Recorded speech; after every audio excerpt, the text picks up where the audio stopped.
So Putin calling on his, quote, neighbors in Ukraine not to exacerbate the war there, which he started, and Secretary of State Antony Blinken repeating a warning that we also heard from NATO that things are probably, as Benjamin also described, about to get much worse. We say it is likely to get worse. It's unfortunately based on everything we know about President Putin's methods when it comes to seeking to subjugate another country to his will. And with that, let's bring in Pentagon Press Secretary John Kirby. John, great to have you with us today. Thank you for joining us. Thank you. Thanks for having me. We're hearing from our reporters on the ground of essentially a significant escalation, and we have heard Antony Blinken talk about that. We know Macron said that that was what was coming after his 90-minute conversation with Putin yesterday. So I guess my first question is, how does that change the calculus and the plan at the Pentagon? Well, it's making it very clear that we have to continue to provide security assistance to the Ukrainian armed forces, and we're doing that, quite frankly, as fast as we can. I mean, we have sent in almost all of the $350 million that the president just authorized about a week ago. It's almost all there, and we're looking for ways to accelerate that. So speed is an issue here as we see the Russians ramp up their attacks and their bombardment of major city centers. We're trying to get more stuff there, and we're also taking a real hard look at how we're bolstering the NATO alliance and making sure that we've got what we need in place there to protect NATO territory.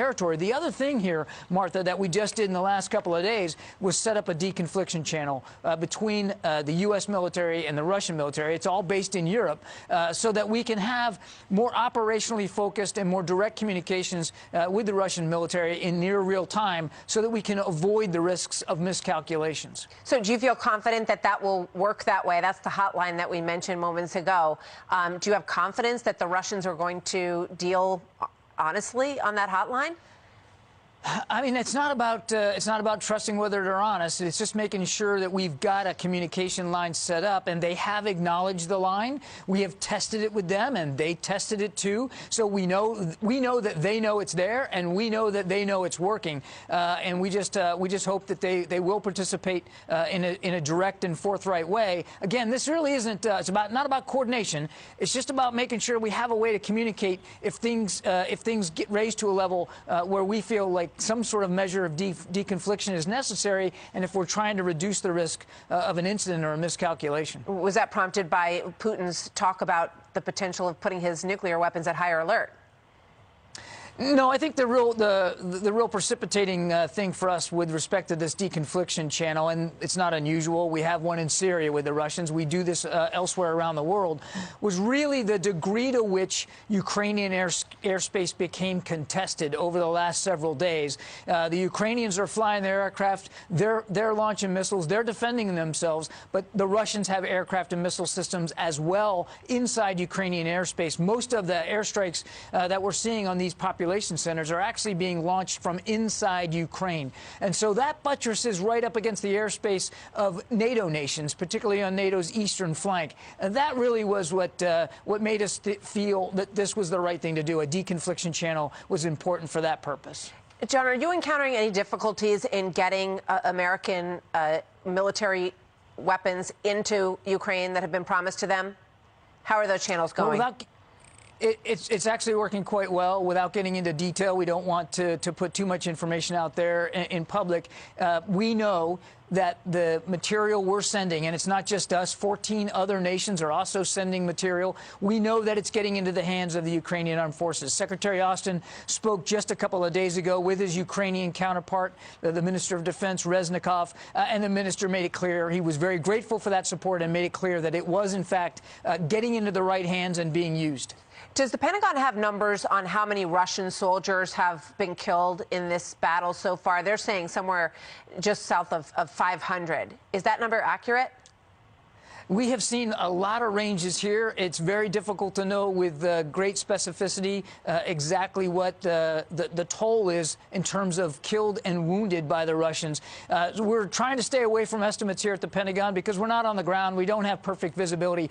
What we can tell you, though, with certainty is we do know that the Russians have experienced casualties. They have suffered soldiers killed. They have suffered soldiers wounded. We know that this fight is taking a toll on them. The Ukrainians have been very brave on the battlefield and very strongly defending their country. Would you say 500 is a low number and that it's well north of that? Is that accurate to say? Yeah. I'm going to stay away from ranges. I really don't want to get into estimating on that. We do know that they have taken casualties, though.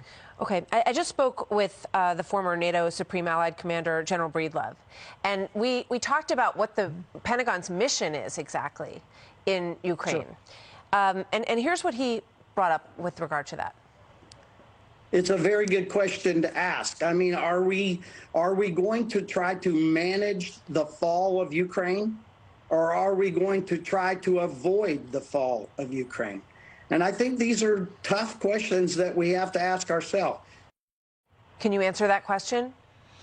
I'll tell you very clearly what the Pentagon and the Department of Defense is focused on, and it's really two things, Martha. One is continuing to make sure that Ukraine can defend itself. And they are defending themselves. And as we just talked about a few minutes ago, we're helping them do that, and we're trying to do that as fast as possible. Number two, making sure that NATO can defend itself. And that's why the president has ordered additional troops over to Europe. That's why we've repositioned troops inside Europe to elsewhere on NATO's eastern flank. We're making sure that we can make positive that we can defend NATO territory, that we're making it clear to Mr. Putin and to our allies how seriously we take our Article 5 commitments under the NATO treaty. But I guess what does success look like? Is our mission to make sure that Putin does not take over Ukraine?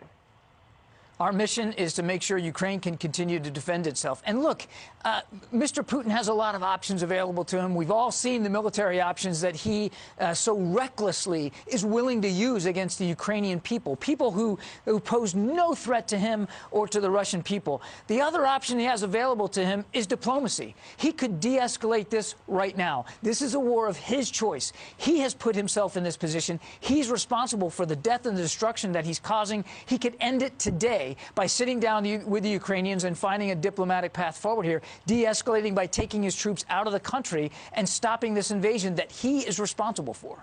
But that, is that, I just want to go at this one more time. So what does success look like? Does success, because what Ukraine would say, what President Zelensky has said is, we're the front line here. So if you care about protecting NATO, you have to make sure that Putin does not achieve his goal of taking over and dominating Ukraine. Success looks like an invasion that is stopped and reversed and de-escalated. That's what success looks like here. Success is a free and independent, sovereign Ukraine, which it is now and was before this invasion. That's obviously Mr. Putin's goal. That's success. That's success, the freedom for the Ukrainian people to choose their own futures. We're going to help them defend themselves and their country. We're also going to make sure that Mr. Putin knows any attack on NATO is going to be considered an attack on all of NATO, and we're going to respond very, very aggressively. One last question for you, John, if I may. What does the time frame look like at this point? I know the president has said this could go on a long time. Do you believe that's the case, and how long is a long time? I think the president's right that this could potentially drag out for weeks, maybe months. We don't really know what Mr. Putin's next step is going to be. He is clearly, and his commanders are clearly, frustrated and flummoxed by the fact that here we are on day 9 and they have not achieved all the goals that they wanted to achieve by now. They really haven't taken any major population centers, save one. And so they're going to readjust. They're going to try to overcome those challenges. And our concern is that they're going to do it with even more brutality than they already have visited upon the Ukrainian people. And the Ukrainian people are clearly in the fight and ready to defend themselves. And that defense that they're putting up has slowed Mr. Putin's progress. So the president is 100% right. This could drag on longer than anybody might have thought. But, it's a credit to the Ukrainian people that they are, in fact, so courageously defending their territory and their fellow citizens. Yeah, it's an extraordinary story on their part. One last one I'm going to sneak in here. Would you still describe the advance on Kyiv from the north as stalled? Yes, we would. Okay. John Kirby, thank you very much, sir. Always good to have you with us. Always a pleasure. Thank you. Hey, Sean Hannity here. Hey, click here to subscribe to Fox News YouTube page and catch our hottest interviews and most compelling analysis. You will not get it anywhere else.